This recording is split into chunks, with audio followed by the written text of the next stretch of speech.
Hey guys, what's up? It's Tom. In today's episode of TOMKAT TV, we'll be taking a look at a circuit board I got made using JLC PCB's SMT assembly service. I'll also show you all the steps I took to get it made. So the first step is you got to make your circuit board, right? So I'll show you that now. Well, where the hell did my face go? So I have one already over here. I use this program called DipTrace. So some of you might be saying, probably no one, hey Tom, haven't you gotten your circuit boards assembled before? Yes, I have. You dum-dum, I got cloudy circuit boards made. Okay, so that was a little bit different. The company that made them for me took care of most of the pick and place files and stuff like that.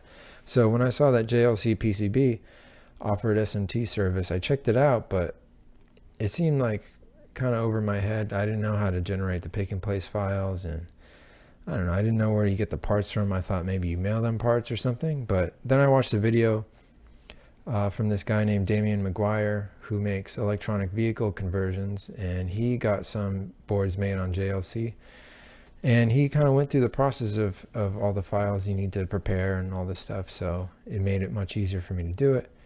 And then I tried it out and I want to share it with you guys. So the first thing you need some fucking coffee. No, I'm just kidding. No, first thing you need is a PCB file. And then these are all the parts. So JLC won't be handling everything. These jacks here, I'll be doing those. But this is a relay here. I have like 1 million of those, so I'm going to be doing that by hand.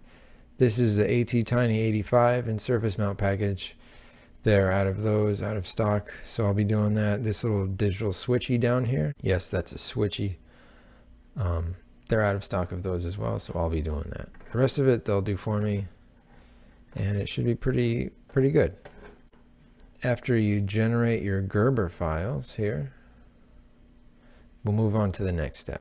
Okay, so next step, number B.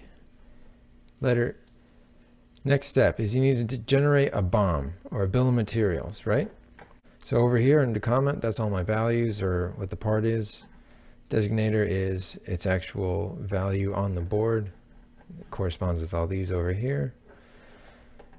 The footprint is its SMT size, so most of these are 0603, except for a few. And then LCSC part number, that's where JLC sources all of the parts from.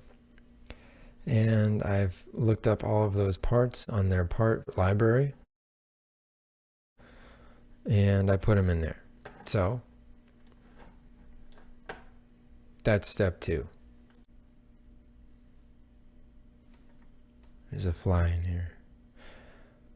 Okay, step C, number 3 is, get the fuck out of here, bro. Next thing we need to generate is a pick and place file.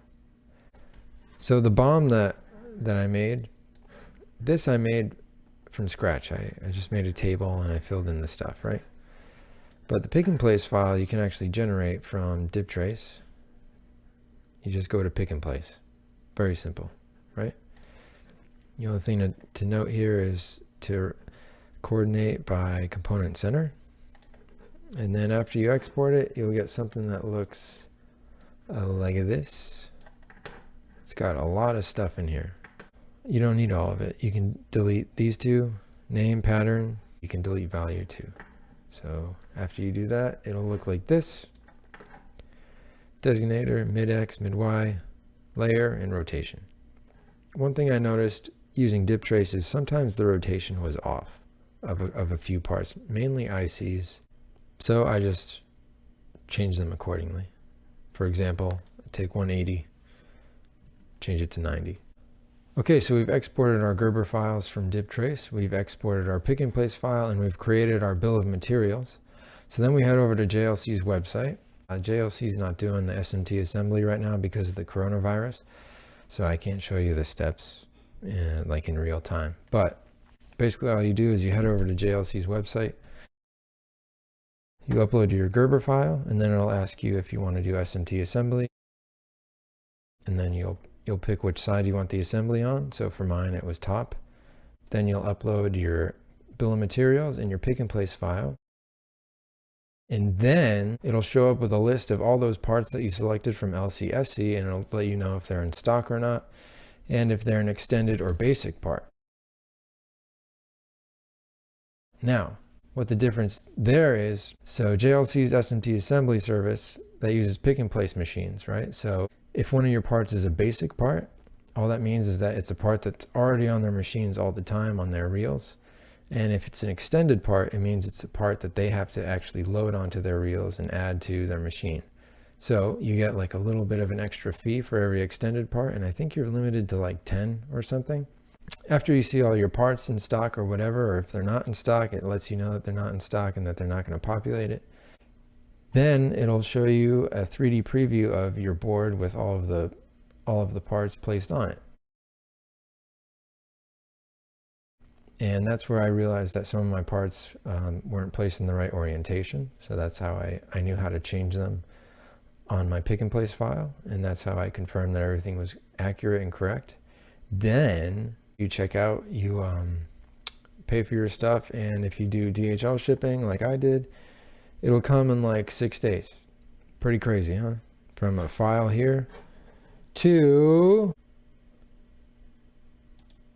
a PCB. Okay, so this is the circuit board. It came out actually pretty awesome, I gotta say.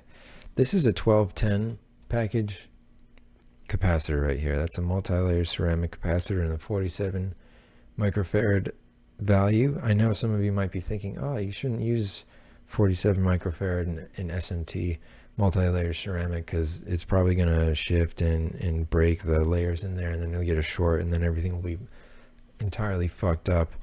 And you're stupid for doing that, but it's worked for me so far. So if that happens, I'll let you know. And I was surprised that they had some of these other things that I use in stock. I just had to search for them because they weren't the same part numbers that I normally use. So this is it, how I got it from JLC. And then this is it after I soldered everything. So I put in the AT Tiny little digital switchy down here, and the relay, and the thingamabobs, and then some potentiometers here, and it works perfect. It worked great first time. So overall, it was a pretty good experience. I'm gonna use it for some of my other pedals and see how that turns out whenever the factories get back to work. But I'm in no rush. You know, I'll let them figure their stuff out. So that's my JLC PCB assembly video, and thank you for watching. Bye.